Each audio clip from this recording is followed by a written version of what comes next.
مع قدوم فصل الصيف وارتفاع درجات الحرارة، كثير من الناس بتقصد المسطحات المائية مثل البحر، الأنهار، البحيرات، السدود، وحتى على أطراف قنوات الري، من أجل التخفيف من حدة الحرارة والاستمتاع بالأجواء الصيفية ومشاركة هاللحظات الحلوة مع الأصدقاء والأقارب. ما بدنا هاللحظات الحلوة تتحول لمأساة بسبب حالات الغرق، لا سيما أنه نوهنا أكثر من مرة أنه أغلب المسطحات المائية الموجودة عندنا بسوريا غير صالحة للسباحة. عدم السباحة في الأنهار وقنوات الري بسبب وجود سرعة تيار شديدة.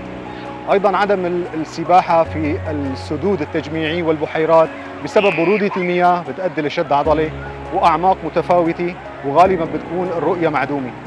وحتى بالنسبة للبحر مو كل شواطئه صالحة للسباحة، مثل الشواطئ الصخري اللي فيها كمان أعماق متفاوتة وفيها صخور ذات حواف حادة ممكن تسبب الأذى. وحتى بعض الشواطئ الرملية أيضاً وجود تيار اسمه التيار الساحب، وهذا نوع من التيارات خطير جداً والخروج منه صعب جداً وغالباً ما يؤدي إلى الوفاة.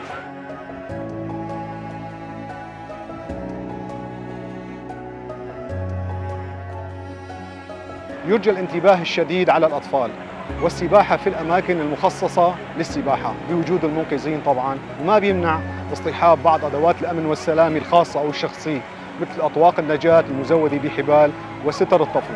وفي حال حدوث أي طارئ أو حالة غرق مهما كانت درجة القرابة أو الصداقة يرجى عدم التدخل الجسدي، لأنه بيشكل خطر على حياتك وممكن الضحية لا سمح الله تصير 2 أو 3.